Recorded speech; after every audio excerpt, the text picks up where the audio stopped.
Okay, so today we're talking about 3 feminine energy mistakes, and I actually made a lot of these mistakes as well. So this is something that I've learned from my own experience, and I see a lot of my the women in my groups, the women that follow me on my YouTube channel, the women that I work with personally through my programs and my coaching practice. I see everyone kind of making the same mistakes, and it's almost like a learning process, but I want to kind of bring them to your awareness so that you can maybe eliminate making these mistakes altogether or shorten the time that you go through in making them. So the number one mistake is trying to understand feminine energy intellectually versus embodying it and feeling it through your body. And so what does that mean? Trying to learn it intellectually is overthinking it. It's overanalyzing it. It's looking at it as a strategy. It's looking at it as this sort of very rational, linear thing. And yes, on some level, some things have to be understood intellectually before you can put them in practice. But some things really is it's a waste of time to focus too much on overthinking it. So a great example of this is math. Yes, you need to understand that rationally through the mind, right? Love, passion, romance, desires, all of these things are felt and embodied through your body, through your soul. And if you try to spend a lot of time working through them intellectually, you'll find very quickly that you're actually standing in your own way, right? If we dissected love, and we can do this on an intellectual level, but really when you feel love, you feel it inside of you, right? It's like this gut level reaction. You just know it. You can't explain it. Even when people are trying to talk you out of it, you just feel it. So that is something where it would be a really big waste of time if you just try to love from a very intellectual level. So embodiment, feeling through it. When you come across new concepts with feminine energy embodiment, you absorb them and then sit with them and feel them through your body. Feel how it feels like to live it, to practice it versus analyzing and dissecting it. And one way you can do this is saying, well, if I do this, does he react like that? Or when I do this, does the world do this? That's intellectual thinking. And I know that a lot of women do this because some of the messages, I get essay-long messages in my Facebook private messaging and emails. Well, they'll write in essays where like long, I honestly lose track after the first 3 or 4 paragraphs of reading through that, because there's just a lot of verbiage where they're really psychoanalyzing this whole concept, and I'm lost because I'm thinking, what was the point? What was the question? And that's how you can kind of know that they're just rambling on and on, overthinking it, and it's like, just quiet down, stop the thinking for a minute, sit with the concept, sleep on it, meditate on it, quiet down with it, and that's when you really start understanding it. It just comes to you. We have grown up in a world where we think all of the answers that we need, we get from outside through books, through podcasts, through teachers and masters and coaches and doctors and lawyers. But the truth is, most of the answers that we really seek lie within us, right? So if you're coming very indecisive, you're not sure, you have to ask 10 people before you make any decision, that's usually a sign that you're overanalyzing everything. You're kind of in your head all the time. And what you need to do is quiet everything down. And sometimes this even means not asking other people for advice, but just quieting down and letting yourself hear your own intuition. But you really need to get quiet with yourself for that. And I know how much resistance you can face with this, because I was the queen of keeping myself busy so that I wasn't quiet with myself. And the moment I started embracing quietness and just sitting still, all of the answers that I was calling my girlfriends for, my sister, random people, I was the kind of person that had to pass every idea through someone else. And then the more I did that, the more confused I got, because I was getting very different answers that just weren't sitting well with me.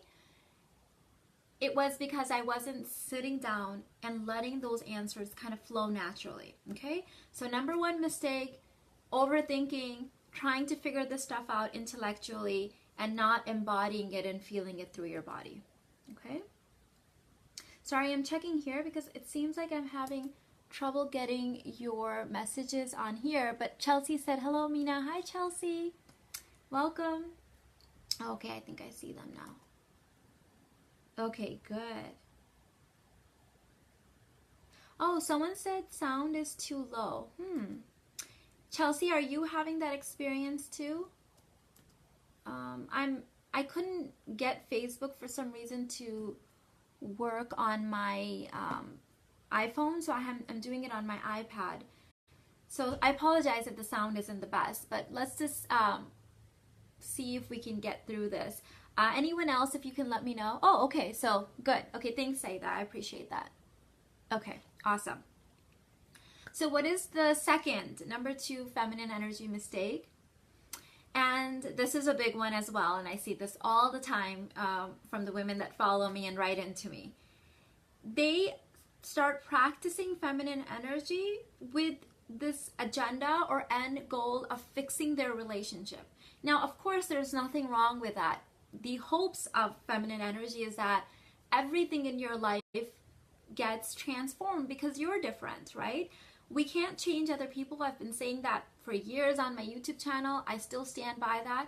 But we bring a dynamic to every interaction that we have, right? So your vibration, your energy changes how the universe reacts to you. Your vibration, your energy changes how your boss, how your parents, how your siblings, how your romantic partners all see you and react to you.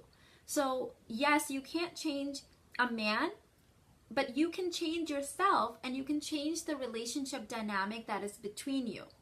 Now, if you start studying feminine energy with the simple goal and agenda, and the only goal and agenda is to change your relationship, what's going to happen is you're going to have trouble letting go.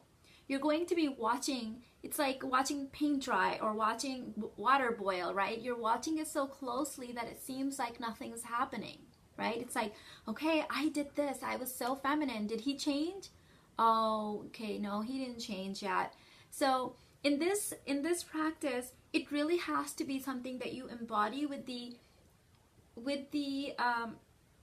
experience of making this you a part of your being versus trying to get any sort of reaction out of someone else.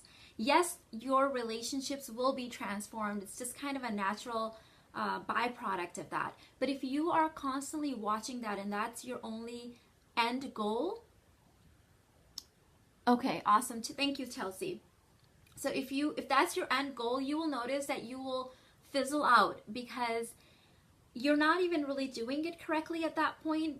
Having an agenda, having a strategy, watching something for the end goal, that's masculine energy. So when you're doing it from that perspective, it's almost like you're practicing feminine energy from a masculine perspective. And I did that in the beginning. I found that I was studying feminine energy very intellectually, and because that's the only way I knew how to do anything, right? And then I was practicing it from a very masculine perspective, which kind of defeats the purpose. That's like a wolf in sheep's clothing. Men can smell that, you know, that's fake. It's not authentic.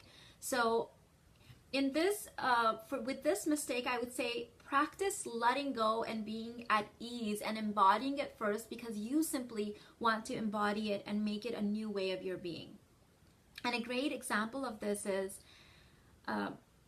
if there's a plant growing and you're impatient and you can't wait for the plant to blossom into a flower, and you pull out the plant in hopes that it will grow faster, right? It will bloom faster, obviously you will destroy the plant because you're forcefully doing it, right? You're trying to get really quickly at this end goal of seeing this flower blossom. But if you just let it be in its own natural state and you water it, and there's sunshine and it has its natural elements to grow and blossom in its own time, you let go, it will blossom into the flower that you desire to see, right? There's no pulling of the plant here. It's not going to get you results.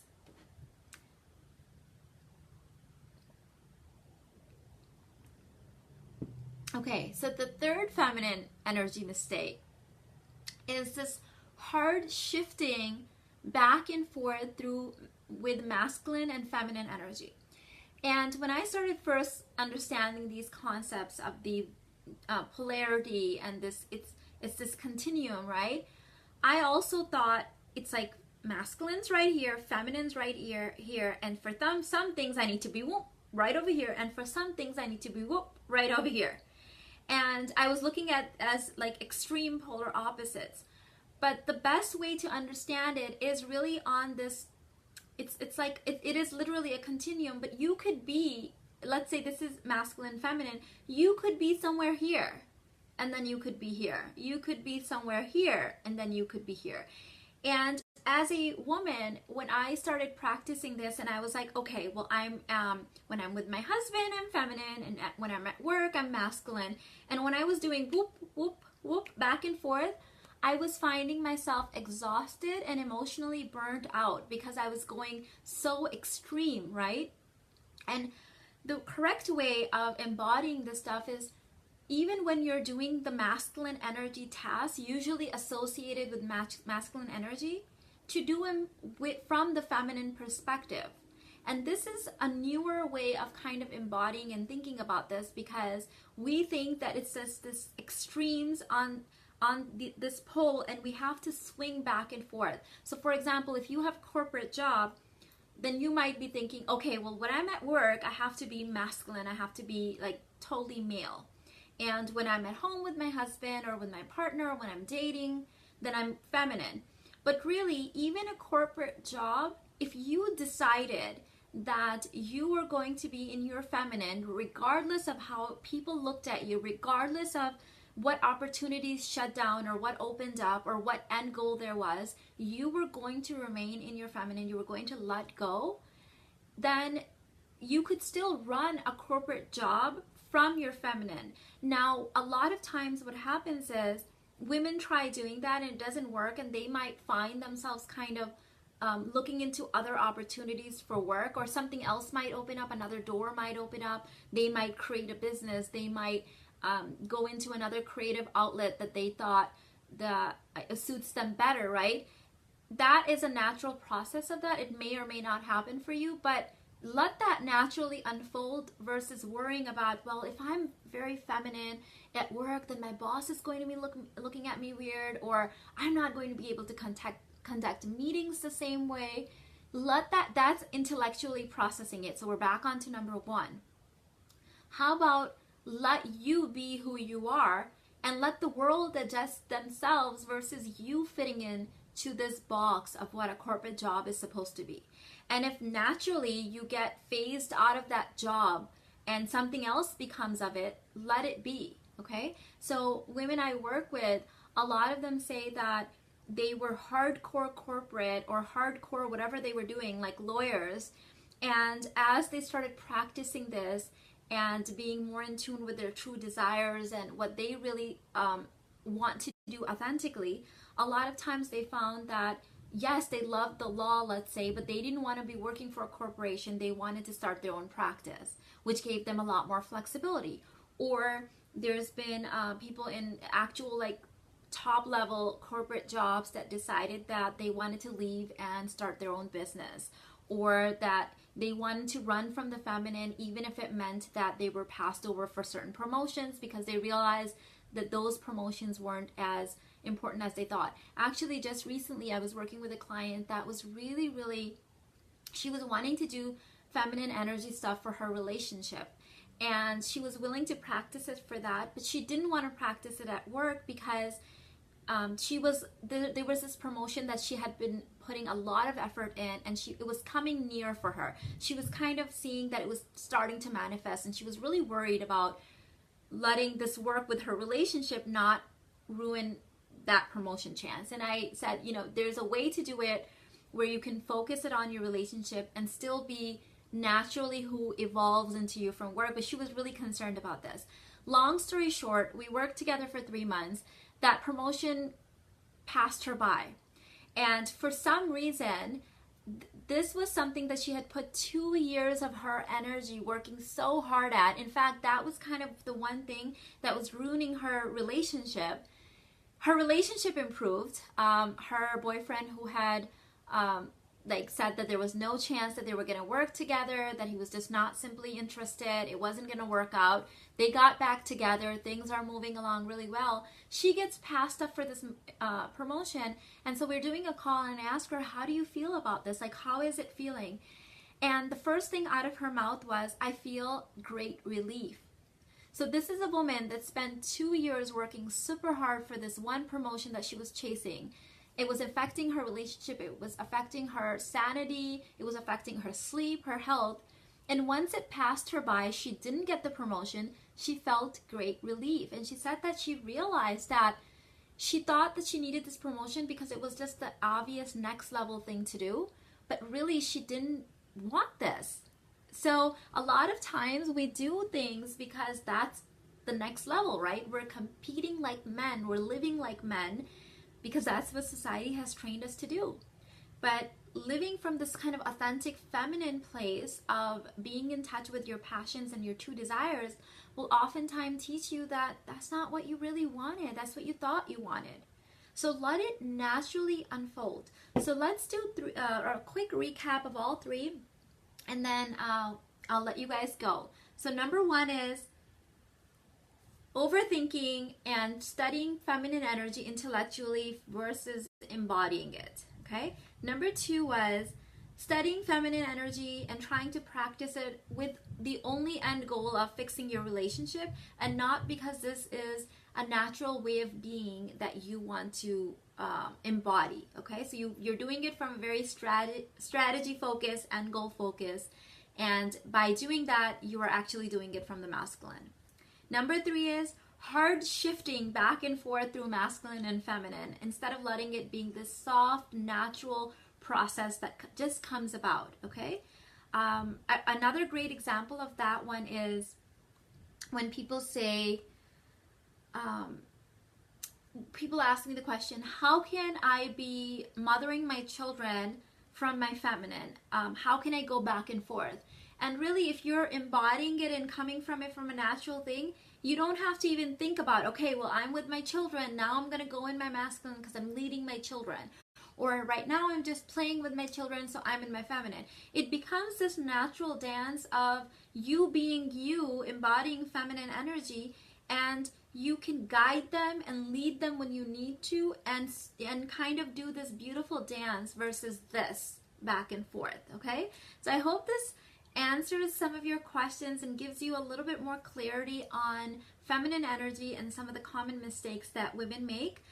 If you're watching this in the replay, let us know what your thoughts are. Let me know in the comments, and I'll catch you guys in the next one. If you want to learn more about feminine energy and embodying it, check out my High Value Babes Club. That's where we do lots of live trainings on feminine energy, masculine energy, relationships, confidence, embodiment, and you get immediate access to all of the recordings of the live trainings, the previous ones immediately. So you will have to binge watch a lot, and then you get to join in live for the next ones. All of the July topics are already listed in the Babes Club dashboard, so you can go check those out. That's it, ladies. I'll catch you guys next time. Bye.